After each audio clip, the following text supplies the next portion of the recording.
A question about Navy SEALs. Yeah. I'm just curious. You've been to 3 Hell Weeks, which is just, as you hear this, it's bananas. Do you have any insight what the difference is for someone who finishes and doesn't?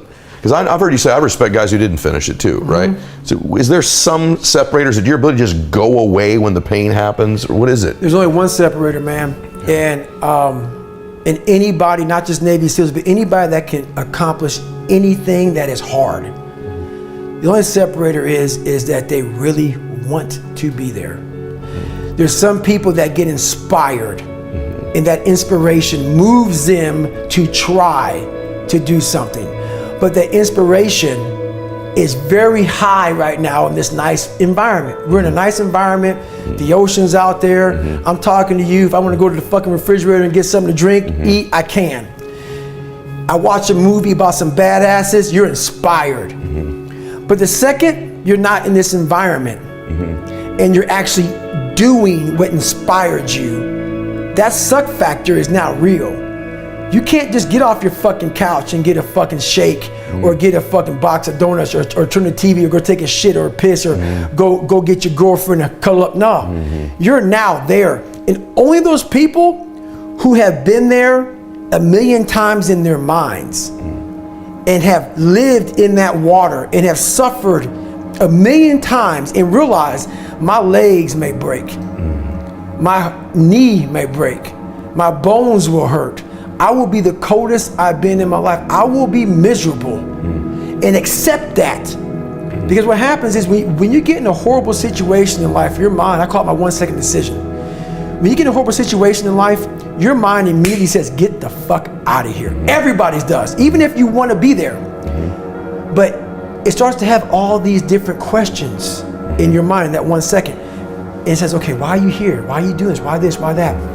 And then you start to say to yourself, if you don't want to be there that bad, I have a beautiful wife at home, man. Why the fuck am I doing this, man? Like, this is stupid. This is gonna get these guys injured. Like they're gonna pay for this for the rest of their lives. I'm not gonna break my body up to do this. Your mind starts to say, yeah, this is stupid.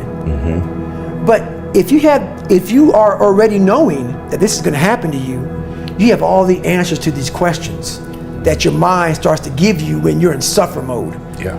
And that's what I realized. You true that's your visualization of those moments over and over? Over and over again. You have to be there but not there at the graduation. Okay. You gotta be there in the worst in the parts suffering that you know over and over again. You gotta live that in your mind. Do you like suffering or do you just deal with suffering? Real answer. Real answer? Yeah. I like to see, real answer, I like to get a bunch of men together. Okay.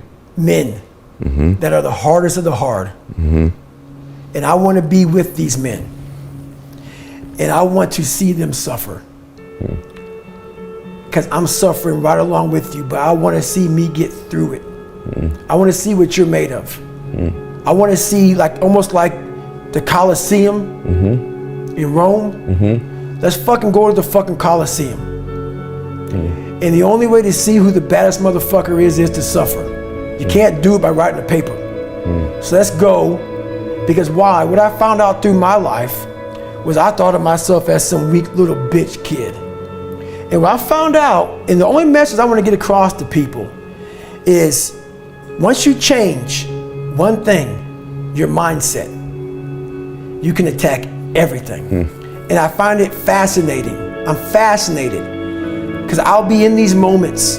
I put these guys on some fucking pedestal. Yeah. Which people do with you. They do with me, and they shouldn't. And I was this guy who was a piece of shit looking at these, oh my God, how are you guys this amazing? But once I worked my way up there, I said, my God, man, we can all compete, motherfucker. Let's go. So, do I like suffering? I like suffering in the way that is competitive. Yep. That brings out the absolute best in me and in everybody else. So like I want to see a man be defeated. I want to see a man get broken and say, fuck you. I love these men. These men I love, but there's very few of them. There's very few of them. And there's very few that are willing to go there more than once.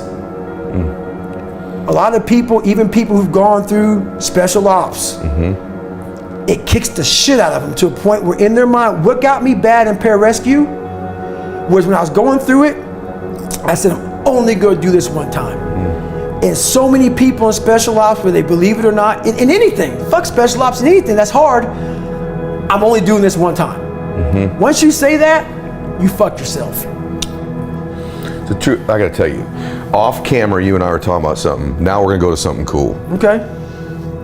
Well, we've been in something cool, but like I work with a lot of athletes when they get out of their career. They made this massive sacrifice all their life to get to the NFL. They make that thing happen.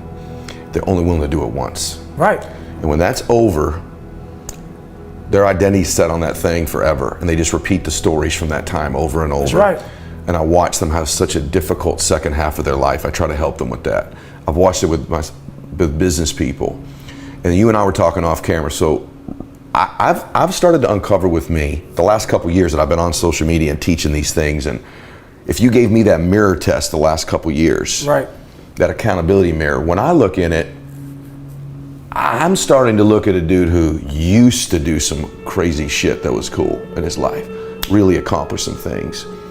And all these accolades, people follow you, they listen to you, they think you're something special. You have that, I have that. Clearly the differences in our lives are too vast to even measure what you've achieved. The things you've overcome are completely different than mine. But I'm starting to realize something about myself that I want to give the audience a gift of, and I want you to talk about it. You know what, I've just accepted, I'm only going to be happy when I'm grinding for something. That's right. I'm only going to be happy when I'm growing. I don't want to talk about stuff I used to do. I want to do something great with my life. I don't know that I can get to the mental level you have, but I think everybody here needs to know something. If you just think you're going to do something temporarily once, man, you're going to be unhappy when it's over. That's right. How about you right now? When you look in the mirror right now, so Goggins looks in the accounting mirror today, what does he see, and what are your thoughts about that? So, same with you. What happened with me was like, so who I was this nobody guy, and I created this Goggins. And that Goggins, there's David Goggins and there's Goggins.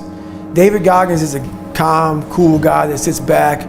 Used to be weak kid. Now he's just a normal guy. Goggins is a guy that is willing to tape up his legs to go after it. In that book, you read about David Goggins and also Goggins. What I realized in my life is that Goggins is who I love.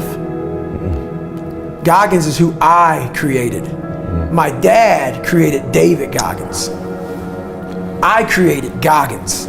So what's happening with me, and since Can't Hurt Me came out, and since I got on social media, which is why I fucking don't like social media, which is why I'm not on there very much, which is why I give people one time, I have to do me.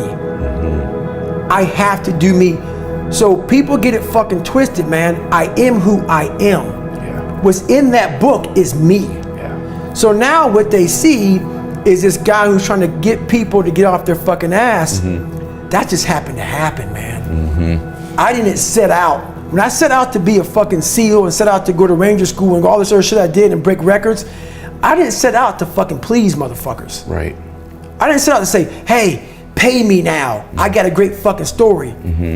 Fuck that. And I realize now that my life has kind of gotten to a point where people know me, I have followers and whatnot. The biggest depression of my life is you get caught up into helping so many people out, and it's great, and I love that, but you lose yourself in all of that shit.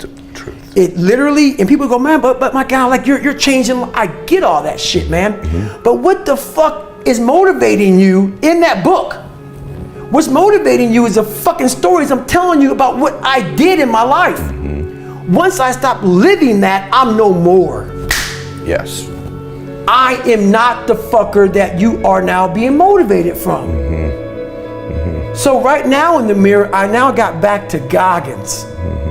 I'm now back to running 100 miles a week. I'm now back to getting the fuck. I saw, and I talk to my girl about it all the time. You travel, you speak, you all this shit. It's all fucking great and dandy for most people. I'm Goggins. What makes me is the dungeon. And yeah, and people go, well, oh my God, like they're gonna hear this, my God, you don't have any peace in your life. Don't get it fucking twisted. Weak people who hear me get all fucking poopy pants about how I talk. So be it. What changed me was I had to be hard on myself. Yep. And I have to continue to grind myself into a fine dust. Yeah. Period. Yeah. That's where I feel good. I feel like I accomplished something. If things come easy, it's not fun. I must fail at something repeatedly. It has to haunt me. And then once I complete it, I feel like I accomplished something. I don't want to set out and say, oh, there's an A. We're good. It's fucking stupid. No, I want to turn it in a million times and say you failed. You failed. And I'll say, okay, roger that. And sit there and analyze what I'm doing wrong. Go to these places that people don't go to anymore because all this fucking social media shit and everything's computerized.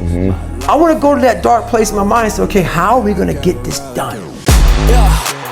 You ain't see me activated. You better hope that you never see me agitated. I think about my actions, plan them out, evaluated. That's how I end up on the top, man, I'm calculated. My mind's a weapon, my body is the engine. I'm never second guessing, I just do what I was destined. Cause I feel I got the blessing, persistence and obsession. That's how you keep progressing, I already learned that lesson, yeah.